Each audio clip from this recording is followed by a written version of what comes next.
Contoh saja misalnya di Undang-Undang Guru dan Dosen tahun 2005 sampai sekarang 2022 itu sekitar 17 tahun berarti ya. Itu baru 1,3 juta guru yang mendapatkan sertifikasi. Artinya kalau misalnya seorang guru punya anak 17 tahun, diajak ngobrol sertifikasi, dia nggak akan nyambung. Apa sih yang Papa bahas?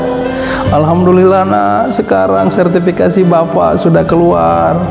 Itu apanya Pak? Itu dong yang dulu Papa bicarain sama kamu. Ngomongnya kapan Pak? Ya sekitar 17 tahun yang lalu. Yang Papa cerita pas habis azanin di kuping aku waktu lahir itu ya. Nah, itu kan anak kecil.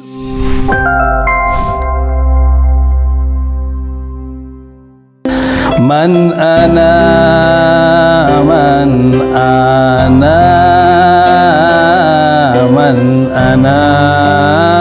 laulakum kaifa ma hubbukum kaifa ma ahwakum man ana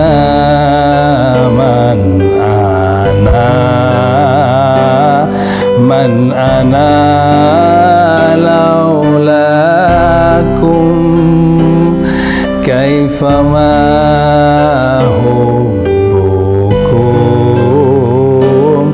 kaifa ma ahwakum.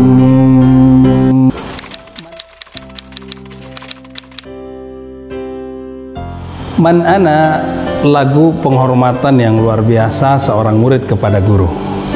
Di situ ia menceritakan siapalah saya, siapalah saya, siapalah saya kalau bukan karenamu. Bagaimana tidak cinta kepadamu, bagaimana tidak ingin bersamamu. Sekalipun lagu ini menggunakan syair berbahasa Arab, tapi tentu saja meski identik dengan Islam, semua agama pada dasarnya pasti mengajarkan hal yang sama, bagaimana mereka menghormati guru. Dan saya pikir bukan hanya pada guru agama, tetapi kita menghormati semua guru. Mereka yang memberikan pengetahuan kepada kita, mereka yang menunjukkan keteladanan kepada kita, mereka yang bisa kita jadikan sebagai panutan, merekalah yang kita sebut sebagai guru. Saya tidak tahu kondisi sekarang persisnya ya, tetapi di zaman kami dulu, kami orang yang sangat takut kepada guru. Kalau kami melakukan kesalahan, ya sudah, ikhlas saja. Guru kasih gagang sapu, guru kasih penggaris kayu, ikhlas saja kami terima. Bukan karena kebal, tapi ya apalah arti gagang sapu dan penggaris kayu dibandingkan balok di rumah yang nungguin kalau memang orang tua kami tahu kami melakukan kesalahan. Jadi sebisa mungkin ya kami hanya diam saja, ikhlas menerima. Dan kadang kita teman ada saja yang melaporkan pada orang tua kami, sehingga mereka senang ketika kami juga kena hukuman lagi di rumah, padahal kami sama-sama dihukum di sekolah. Itu teman tapi setan. Nah,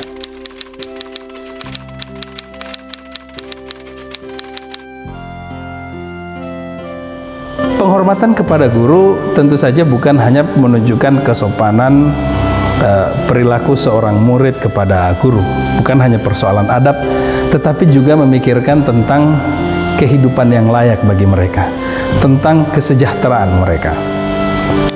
Pembahasan rancangan Undang-Undang Sistem Pendidikan Nasional atau RUU Sisdiknas ini saya pikir momen yang pas kembali melihat tingkat kesejahteraan para guru. Salah satu momok yang menjadi masalah mendasar bagi para guru saat ini adalah tunjangan mereka yang terlalu lama. Kenapa? Karena mereka harus melalui proses yang namanya sertifikasi. Contoh saja misalnya di Undang-Undang Guru dan Dosen tahun 2005 sampai sekarang 2022 itu sekitar 17 tahun berarti ya.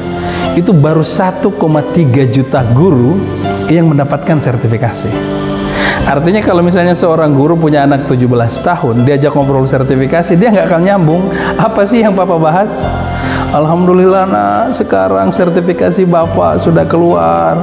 Itu apanya Pak? Itu dong yang dulu Papa bicarain sama kamu. Ngomongnya kapan Pak? Ya sekitar 17 tahun yang lalu, yang papa cerita pas habis azanin di kuping aku waktu lahir itu ya. Itu kan anak kecil baru lahir 17 tahun dia ngajukan sertifikasi baru cair setelah 17 tahun. Itu kan keterlaluan.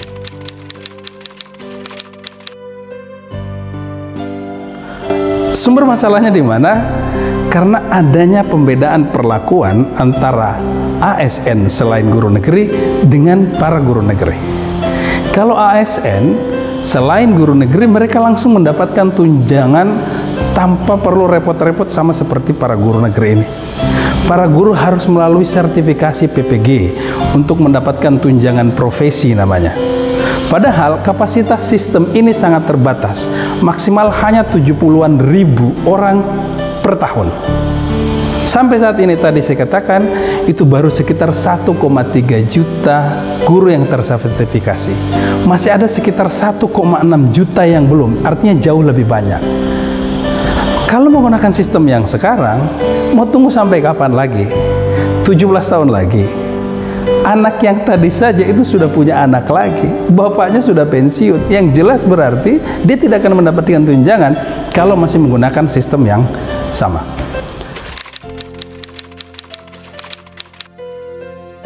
Nah, RUU Sisdiknas yang baru yang dibawa oleh Mas Menteri Pendidikan Nadiem Makarim itu memberikan harapan baru sesungguhnya, sebab dalam undang-undang, rancangan undang-undang tersebut dia menjelaskan bahwa sebelumnya syarat sertifikasi itu berlaku bagi semua.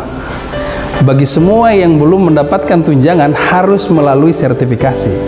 Padahal substansi sertifikasi ini kan sesungguhnya hanya sebatas izin bagi mereka yang baru. Lalu bagaimana dengan yang sudah lama? Apakah masih perlu diberikan sertifikasi? Maka dalam substansi RUU ini memang tetap ada sertifikasi, tetapi hanya diwajibkan bagi yang baru. Itu yang pertama. Yang kedua, masih berlanjut dengan yang pertama, bagaimana dengan mereka yang 1,6 juta tadi? Mereka yang sudah lama mengabdi, masihkah harus diberikan lagi sertifikasi? Di rancangan undang-undang yang baru ini mereka tidak perlu lagi ada semacam sertifikasi. Mereka akan diputihkan dan langsung mendapatkan tunjangan. Jadi ini jauh lebih menjanjikan, jauh lebih memberikan kesejahteraan para guru lebih cepat. Dan yang ketiga, bagaimana dengan mereka yang 1,3 juta tadi yang sudah mendapatkan tunjangan profesi? Mereka tidak usah khawatir sebab mereka tetap akan mendapatkan sama seperti sekarang, dan itu tegas diatur dalam pasal 145 ayat 1 di rancangan undang-undang tersebut. Artinya tidak ada kekhawatiran, bagi yang sudah tetap dapat, bagi yang belum dipercepat.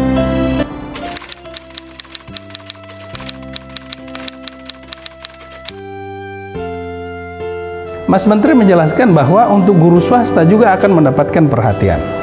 Setidaknya ada 2 poin di situ dijelaskan. Pertama, dana bantuan operasional sekolah atau dana BOS mereka akan mendapatkan lebih tinggi.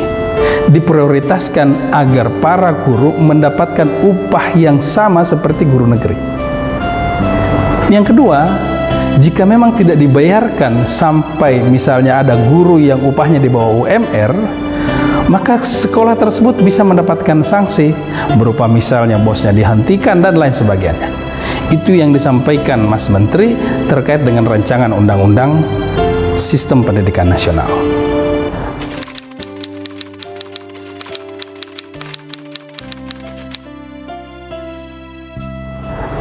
Mas Menteri Nadiem Makarim jangan patah semangat kalau misalnya ada yang mengkritik, karena setiap perjuangan pasti ada yang seperti itu. Mohon terus perjuangkan guru-guru kami, perjuangkan kesejahteraan mereka, itu sudah sama dengan menjaga kehormatan kami. Istiqomah di jalan itu, Anda menjadi teladan dan Anda sudah seperti guru kami. Menjadi guru kami, kaifama hubbukum, bagaimana tidak kami mencintaimu, kaifama ahwakum, bagaimana tidak ingin bersamamu.